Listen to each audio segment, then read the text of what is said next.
like 12:30 in your particular UK. So I have to say good afternoon. For India, it is good evening around. So joining with us, the director of District Science Center, Tirunelveli. It is a government of India organization. So he is over there. So I request Muthukumar sir to deliver the welcome speech. Thank you. Very good afternoon, Mr. Hunter. And as he said, a good evening to all other participants in India. I welcome you all on behalf of District Science Center, Tirunelveli, a unit of National Council of Science Museums, Government of India. This lecture has been organized in collaboration with the Society of Aero and TEMS Academy.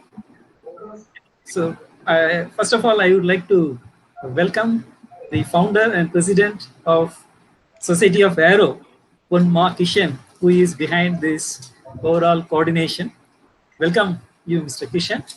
And I welcome Ms. Aishwarya Dora, who has been working behind the scenes for running this program.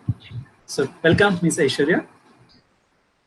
It's my great pleasure to welcome Mr. Mitch Hunter, Scullion, the founder of Asteroid Mining Corporation. In fact, he is a great inspiration for all, especially the younger generation. At the age of just completing 2 decades, 21 years, he has founded the UK's first and only Asteroid Mining Corporation. It's a great feat in itself. In fact, his dissertation at the Liverpool University itself is on the same topic, asteroid mining. Actually, asteroids are real gold mines, or much more than that, in fact. So, trillions of dollars of worth of materials, precious materials, are in the asteroids. Not only just gold or platinum, but more like water, oxygen, everything. And when we look at the astronauts or cosmonauts, how much they conserve water on the International Space Station, we can realize the value of water. Of course, even though we have a lot of scarcity of potable water in the world, we never care because almost 3/4 of the world is covered in water. But especially when we are talking about space exploration or colonizing Moon or Mars or the other planets, every drop of water counts, and especially carrying the materials, every gram is counting for taking the material into space. So today's asteroid mining lecture, I hope Dr. Scullion will explain about how asteroid mining is done, how it helps us in understanding maybe from the formation of the solar system to today's existence, how the formation has changed, how the entire things have evolved, and especially about the future prospects, what we plan to do in asteroid mining, how we are going to do the mining, and where exactly we are going to mine, and how exactly we are going to bring the material back to the Earth. On behalf of all of us, the District Science Center, Tirunelveli, Society of Aero and TEMS Academy, I extend a very warm welcome to Mr. Mitch Hunter Scullion. A very warm welcome, Mr. Scullion. And I welcome all the participants on board. Mr. Scullion, stage is yours. Please have a good day. Thank you. That's a lovely introduction. So can I just make sure that you can see my slides just before I proceed? So can you see the opening slide there? Yes, sir. We can see your slide. I hope so. Right. That's great. Thank you. So Asteroid Mining Corporation, as was just described, I founded Asteroid Mining Corporation in my university bedroom in Liverpool when I was just 20 years old, and I'm now 25, so I've got a few years experience in the industry, which is probably more than many people can say, but we're definitely on the right path. So I wrote my dissertation on asteroid mining because I have a strong belief that asteroid mining is the single greatest economic opportunity in human history. And the reason for that is quite clear, in that I'll have to talk about a little bit of economic theory with you. So Malthusian theory is the theory that essentially there are limits to growth, These limits to growth are inherent within a spherical world because there is only so much space on Earth. There is only so much food you can grow, was the original Malthusian thought, but you can expand the same line of thought to different resources. So instead of food, we can look at production generally. The Earth can only produce a certain amount of material before the population starts to demand more than the Earth can produce. And for things like precious metals, for things like platinum, this is quite quickly becoming a problem. In fact, the Earth can only produce about 200 tons of platinum annually, and we need much, much more than that. I mean, the computer I'm using to speak to you right now probably has a small amount of platinum in it. The smartphones that we all use these days have a small amount of platinum in it. So these metals are essential to our global society, but we don't have enough of them, and that causes the cost to be very high, and that causes the amount of uses to be found for these metals to be restricted. So perpetual economic growth is impossible on a spherical Earth. There's a lovely picture from Apollo 8 where you can see the Earth from quite close to the lunar surface. And I don't know about you, but I would always think that whenever I see this picture, I think that the Earth is quite small. And obviously, the way that the Earth was formed in the early days of the solar system, all the dense, heavy elements like your platinum group metals would tend to sink into the crust of the Earth because they were denser than your lighter elements like nickel and iron. So it becomes harder to find your precious metals, and that's what drives up the cost. So to talk about just how small the Earth is compared to how large the solar system is, this is a very famous picture taken by Voyager 1 at a distance of 6 billion kilometres from the Sun. And that pale blue dot there is the Earth.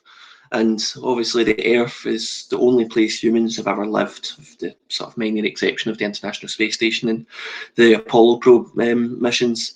This is the only place where humans have ever lived. All our history, all our glories and our failures have happened in that small blue dot, happening 6 billion miles away, billions of miles away from things that we have made. So if we have the ability to get things out of our solar system, if we have the ability to land on asteroids, if we have the ability to put probes into orbit of most of the planets in our solar system, then I believe that we have the ability to mine asteroids. And it was in fact the Rosetta probe that the European Space Agency landed on Comet 67P that really inspired me to start thinking that asteroid mining could be something which is feasible within my lifetime. So here's one of my main arguments. The Earth's resources are finite, but society's demand for these resources are infinite.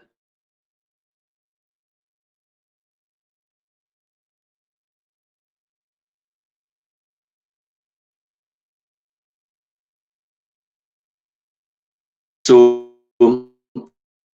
just to give you a main belt asteroids, they can reasonably expect there to be at least 1.5 million asteroids with a diameter of over 1 kilometre.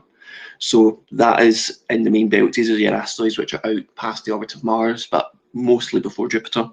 But the ones that we are particularly interested in as an asteroid mining company would be the near-Earth asteroids. So these are the asteroids which tend to follow the inner planets and can be grouped into 3 main families, which are your Atens, your Apollos, and your Amors. And if you look at each of those dots, you can see that they each are color-coded and they represent one particular family grouping. And if you just look at the orbital perturbations, that you can see just as the Earth and the inner planets orbit, you can see that these asteroids tend to kind of follow the Earth and follow the other planets around, which is why we give them their name. So these are essentially our maps of the solar system. These are our overviews of where we're looking at, but we need to go a bit deeper if we want to have an understanding of just how valuable asteroid mining potentially is as an industry. So we're about to conduct an economic analysis of asteroid compositions, and this is where it gets quite exciting. A single 1 kilometre diameter, upper 90th percentile platinum bearing metallic asteroid contains metals equivalent to 3 times the gross domestic product of the UK. So to put that in figures, in the platinum content alone, the annual production on Earth is 196 tonnes, and the value of that was £20 million per tonne. So that gives an approximate market value for platinum at £4 billion annually. But the mass of platinum within an asteroid compared to the Earth, and this is our sort of catch-all sort of asteroids that we look to find, there's potentially 117,000 tonnes of platinum within that 1 kilometre diameter asteroid, which is considerably more than has ever been mined in the history of humankind.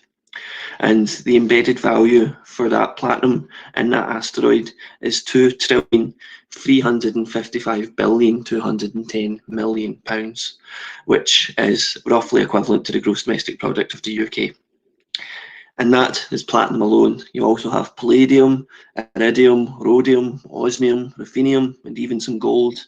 And as well as that, in your metallic asteroids, you're probably looking at something like 90 to 95% nickel and iron, which you wouldn't bring back to Earth because it's not cost effective, it's not economically viable, but you would bring that material to the International Space Station, for example. You would use it on site to produce further equipment. If you have nickel and iron, you have the ingredients of steel. If you have steel, you have the bedrock of practically every infrastructure project in the modern history. So there are building blocks for in situ resource utilisation, as well as embedded precious metals that we would look to bring back. So metallic asteroids are very, very valuable and very economically important objects which I believe have the capacity to radically alter the global economy just due to the availability of precious metals and the applications for these precious metals. For example, in hydrogen cars and electric vehicle batteries. These are just two examples of many. Industrial catalysts would be another one, so we could have cleaner fuels. These are just some small applications of platinum group metals, of which there are many, many more applications.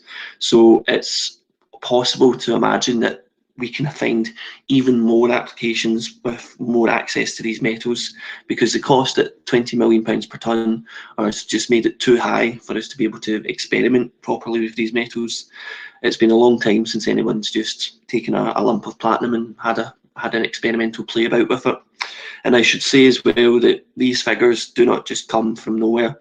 These figures are based upon meteoric samples. So the way that we sort of denote valuations for asteroids is that we compare meteoric samples to asteroid spectra, and then that's how we essentially come up with a value gradient for asteroids. So if this would work, no it won't. So here is a picture of the Hayabusa 2 probe over asteroid Ryugu. So this is at a distance of about 500 meters, and you can just see the shadow of a man-made object on what is otherwise a very barren and desolate and alien looking landscape. And here is the surface of that same asteroid, and you can see, instead of being a very uniform surface like you may imagine, it's very pitted and granular. It almost looks as if it's lots of very, very small pebbles held together by the very, very smallest amount of gravitational force. And if this would work, no, it won't. This is a video, but it's definitely not going to work. So I would say, if seeing as I can't show you this, what you can see here in this picture would be, oh, it might work. It does this sometimes. Yes, here we go. Always some technical problems, isn't there? So what's happening in this video is Hayabusa 2 is about to take a sample from asteroid Ryugu. And if it will overload, you'll be able to see the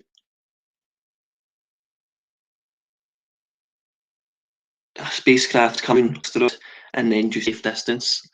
I'll give it another 10 seconds to, oh, here we go. Less than a year ago this happened, but this is on the second touchdown. If it will play. It doesn't look like it's going to play, so I'm just going to skip on. But it's just to demonstrate that we have the ability to take samples from asteroids. And admittedly, the samples that the Japanese Space Agency has taken are quite small, but it demonstrates that there is a capability to go to asteroids, to recover material, and to bring it back to Earth. And essentially, to simplify it quite considerably, all that would be required would be to scale up that process to a commercially viable scale. And for a commercially viable scale, we can reasonably estimate something like 20 tons being able to, 20 tons of precious metals would allow a space mission to not only break even, but to turn a profit. And that would be a very interesting thing, a deep space mission which turns a profit. And obviously there's lots of questions with asteroid mining about property rights, about priority rights, about how the legal jurisdiction is administered. And one of the kind of side effects of this has been the establishment of the United States Space Force. So that's one of the new things, and this is what we like to call one of the hottest trends in geopolitics, because space is now becoming very much at the forefront of national capabilities, and it's becoming a real sort of source of pride for many countries, particularly India, who has an amazing space industry of which the world is very jealous. So here is the Artemis Accords.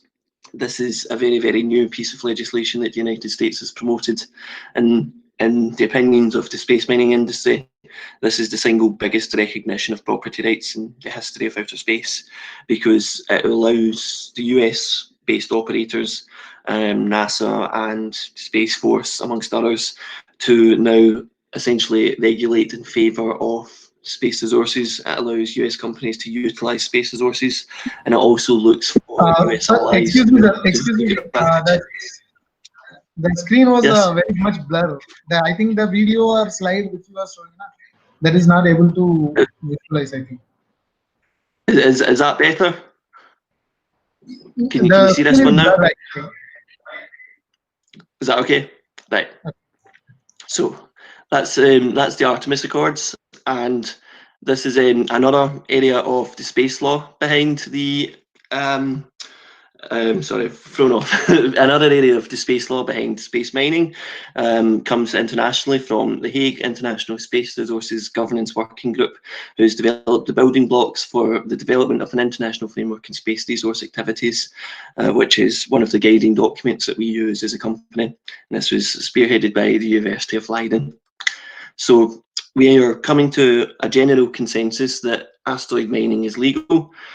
And then the question is, how do we do it? Because if it's legal and if it's economically viable, then there has to be a technology development as well. And this is, I suppose, where we come in as a company. This is Asteroid Mining Corporation, and we like to think that we are working as if we live in the first days of a better world. So here we go. This is the problem that we have currently, in that in order to generate specs on asteroids, in order to have an understanding of asteroids, you have to use ground-based telescopes, and these are very expensive. They can cost £10,000 per night to use. They're several £1 million for the build and the setup, and essentially we have just a general lack of knowledge and understanding on asteroids, which is problematic when you're looking to justify the cost of a mission to go and explore the resources of these objects. Without a general bedrock frame of data, it becomes very difficult to justify the cost. So that's what we are doing as a company. We are developing the Asteroid Prospecting Satellite 1, which will be essentially a satellite telescope with the ability to map asteroids and generate spectrometric data on their size, movement and composition. And instead of £10,000 per night in order to categorise 1-2 asteroids in a night, we can estimate that we can generate asteroid spectra for £433, which is an order of magnitude cheaper. And for detailed analysis, we can estimate £5,000 per asteroid, which is still about a 50%. Sorry to disturb you again. Sorry for interrupting. Yes, The please. presentation is not clear. Is it still not? Yeah, sorry, I'll come and see if I can see what the problem is.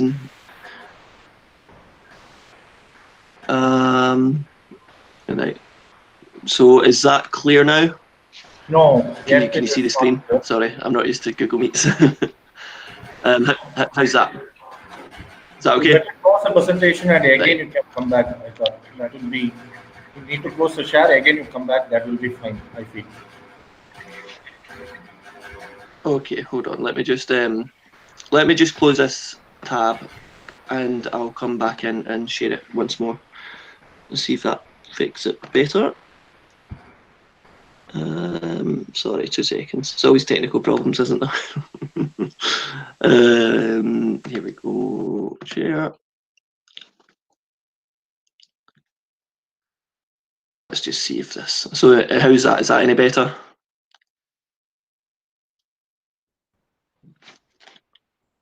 Yes, sir. Yes, sir. It is clear now. It is clear, yeah. Okay, that's fine.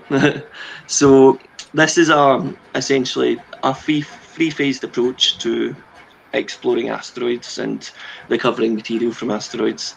So first, in order to have any kind of steps towards mining asteroids, we have to follow what is essentially the best practice within the terrestrial mining industry, which is prospecting, exploration, and then exploitation of materials. So in order to do that, we will be launching a 12U CubeSat into low Earth orbit to acquire data on near-Earth asteroids in 2023. Beyond that, we will then be going into phase 2, which is exploration, which is where we will send a spacecraft to a specific asteroid, which we have identified as being valuable, in order to gain more information, including specific landing sites and the distribution of materials on the surface. And then phase 3, once we've generated a global surface map of the mining sites upon a particular asteroid, we would then look to land on that asteroid and extract material to bring back to Earth.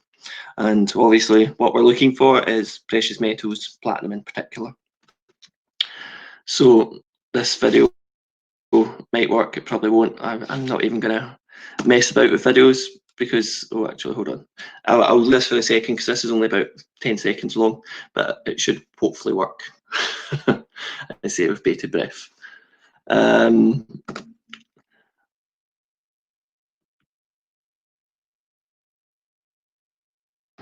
So this is an animation of the Asteroid Prospecting Satellite 1 mission.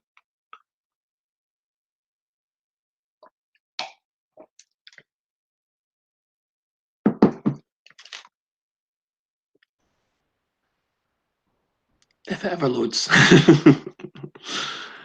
No issues, sir. So this is just a rough image of the spacecraft. After playing the video only, the slide is getting blurred. Is that I'm going to come back out again and yeah, sure, sir, sure. That's fine. I'll just I'll come out of presentation again and hold on. I'll just stop the presentation and go back in. Sorry, it's too many videos for this. Hold on. So let me just a second. Here we go. And that should be us in a second. So the way that we make money as a company in order to fund these activities is through the Space Resources database. So we are developing a database for essentially global consumption, which we hope will be one of the main bedrocks of the data infrastructure for the space resources sector going forward. And essentially what the Space Resources database will be is a map and a compositional data set on asteroids, and we're looking to populate this with as many as asteroids as possible over the next 10, 15, 20 years in order to present quite a holistic view of the resources available within the solar system. And then we're looking to essentially sell this widely.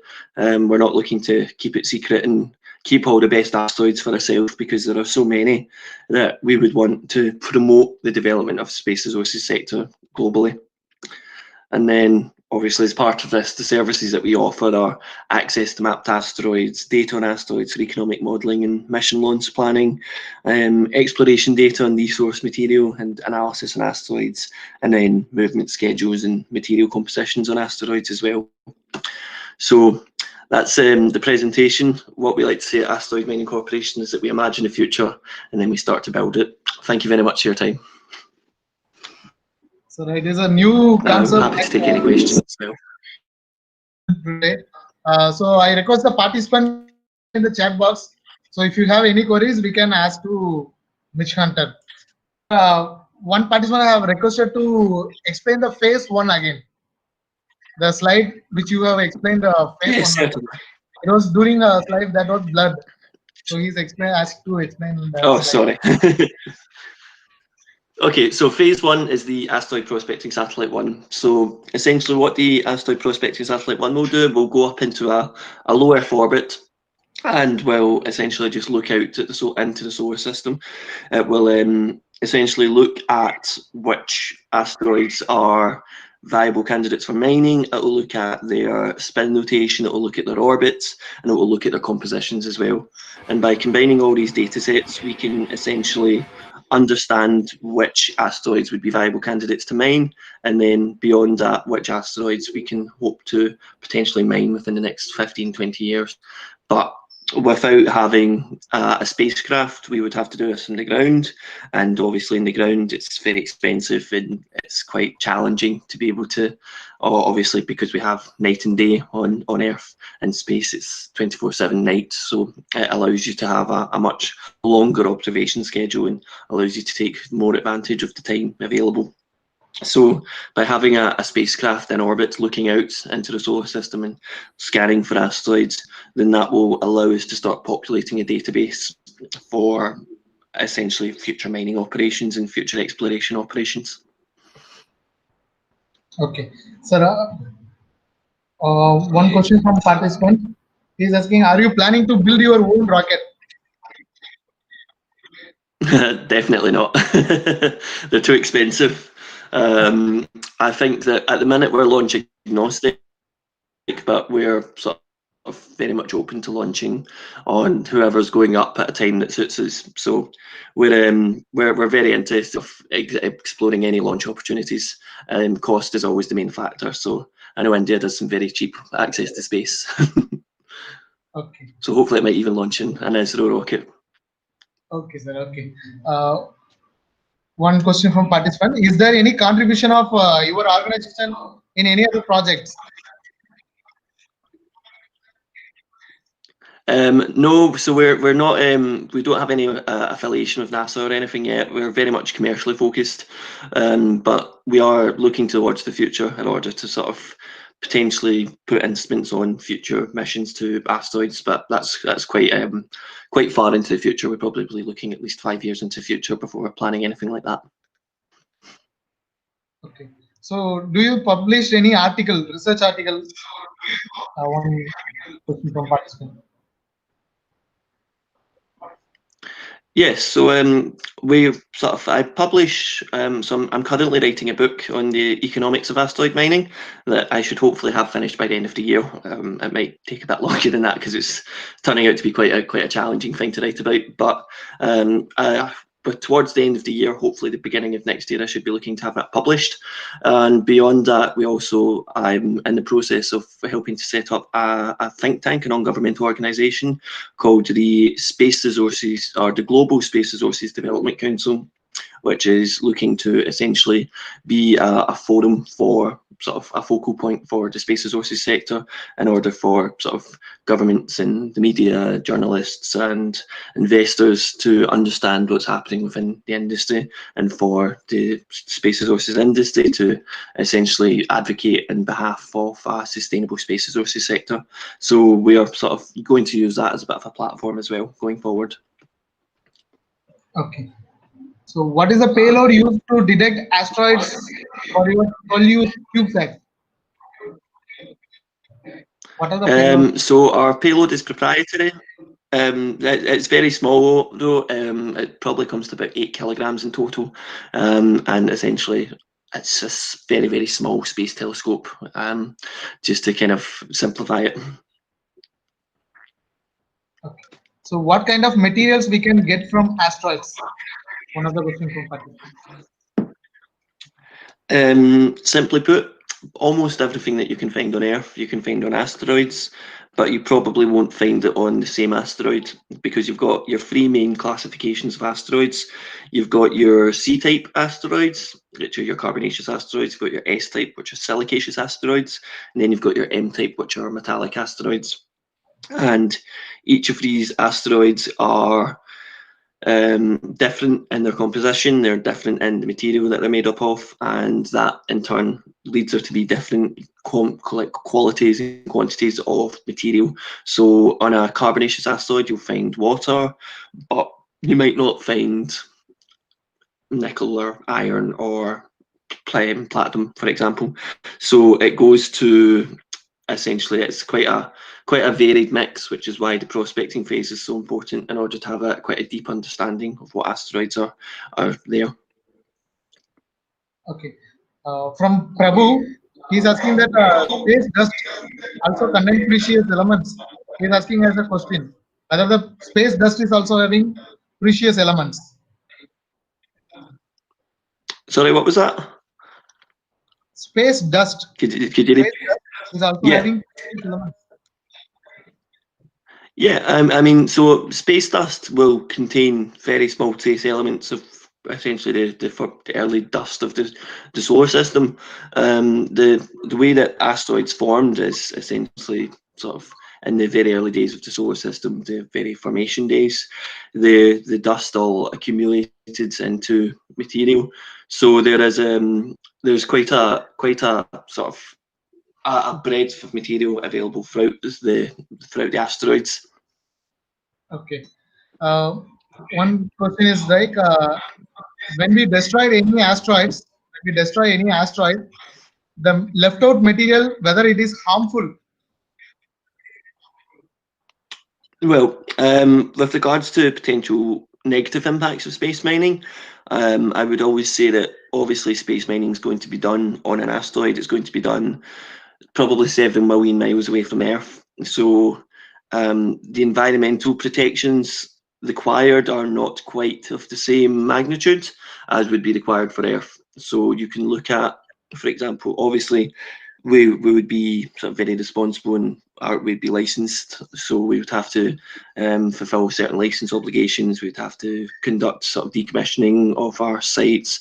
We wouldn't just sort of strip mine and then leave once we've gotten what we want. We would obviously conduct thorough decommissioning and make sure that the orbital parameters of the asteroid are not threatening to Earth in any way.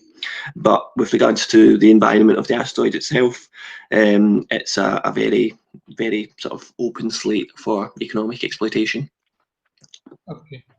So what kind of methods you use to check the metal composition in asteroids?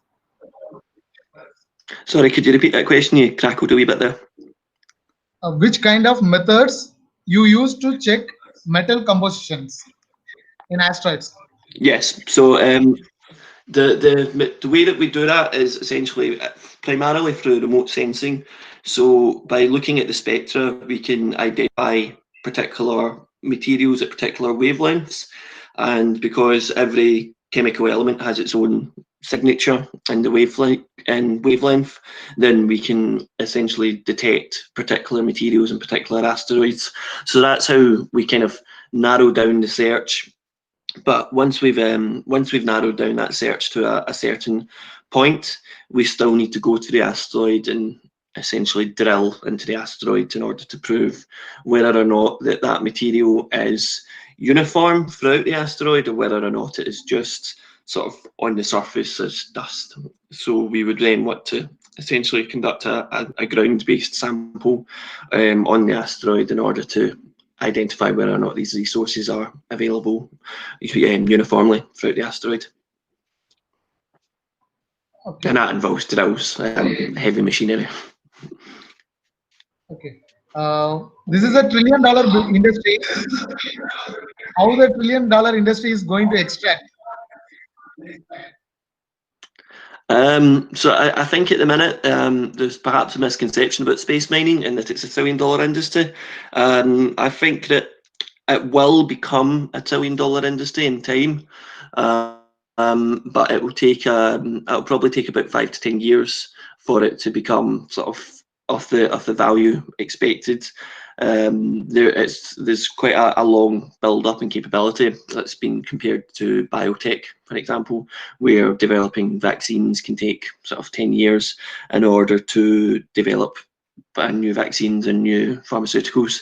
So in that time period, there's a lot of investment that is required, and during that investment period, it's lots of research and development, which isn't inherently profitable.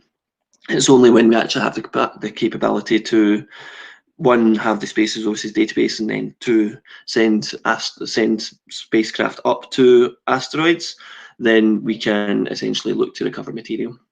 But that will take a few years, so I'm not going to be rich for quite a while. Okay. So the last question we will have that. What are your views whether the same technique can be imposed on comets? Yes, I believe that obviously we are the Asteroid Mining Corporation, but I suppose that comets are very, very interesting objects based upon the water content. So the material that you would be looking to get from a comet would be different to the material that you're looking to get from an asteroid. And one of perhaps the difficulties with comets is that they tend to orbit slightly faster than asteroids. But comets are potentially mineable as well. So there are it's eminently possible that we could in future be mining comets as well, in which case we might need to change our name to Asteroid and Comet Mining Corporation. Okay. So there are many questions coming up. I can end with only one last question. So we will end with this. Possible legal problem need to face in asteroid mine. Legal problems. So legal problems are an interesting one. So at the minute, there are only a few countries in the world where asteroid mining is, for want of better words, technically legal. So in order to conduct any space operation, you need to be licensed by a government. At the minute, as a UK-based operator, the UK Space Agency and the UK government does not have any legislation in support of space mining. There is no particular space resources legislation in the UK. But I know the European Space Agency is starting to look at space resources as being sort of something of an agency priority. So there is a gradual trend towards space resources being accepted internationally. There's a considerable amount of debate though internationally about whether or not it is legal, and it would suggest under the Article 2 of the Outer Space Treaty that governments cannot appropriate celestial bodies, so governments cannot go and say that Mars belongs to the United States, for example. But that's nothing explicitly within the Outer Space Treaty that prohibits private bodies, private companies from going and conducting mining operations. So it does look to be that under the Outer Space Treaty, space resources are legal, and as a result of that, it would be down to particular countries to then legislate in favour of space resources, such as Luxembourg and the United States and the United Emirates have done. And as more and more countries do this, there will be more and more demand, and there will be more and more capacity within the sector to grow. So I do believe that sort of we are on the right side of history, and that within the next 5 to 10 years, space resources will be quite a large growth industry globally, and will hopefully employ people throughout the world working to make our planet a better place. Okay. So like we are getting more questions since there are 1,000 people who are registered for this event. So I couldn't able to get all the questions. So I will do one thing. I will get the questions from the participants, and I will compile and I will send to you. So when you are having time, you just reply if you have time. So and I wish you all the best for your startup. And this is one of the greatest idea which you have chosen. So surely India will also contribute for that. So whenever you need help from India, we are over here and we are ready to help. Right? I request director sir to hello. 1 minute. Hello? Okay. I request Aishwarya ma'am to give the vote of thanks. Okay. Thank you. So the presentation was quite interesting for us, and we have learned lot many things which was unknown to us. So first, I would like to thank to Almighty, so for making this event a successful one. And I would like to thank to the higher officials and the coordinators of District Science Center Tirunelveli for collaborating with us, and our dear participants who have voluntarily shown interest and participated in this event. And hope this webinar was very helpful and which will mold you to enhance more research activities like him. And he is one of the key role that in this very young age he has brought a startup and doing a wonderful work. So I would like to say that all my participants and supporters keep supporting us and learn more.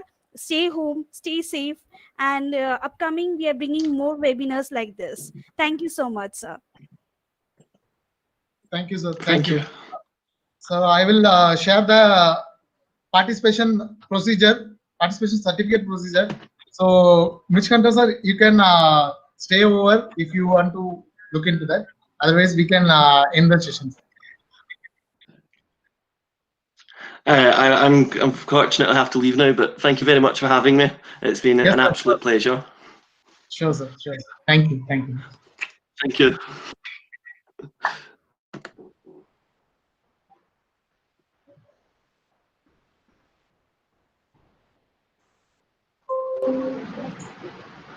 Okay.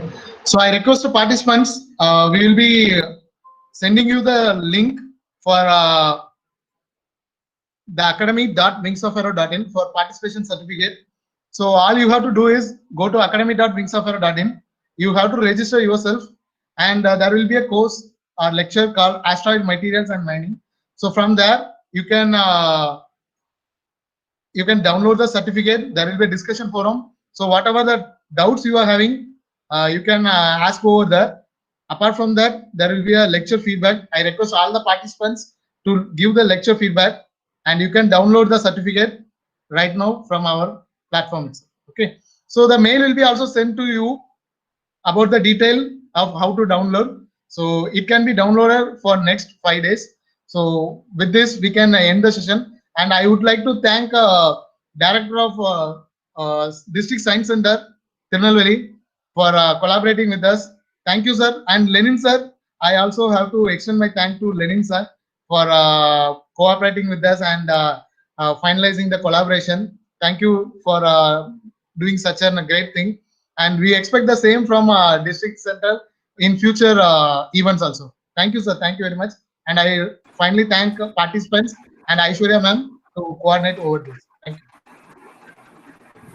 Thank you. Have a great day. Yes, sir. We are ending the session right now.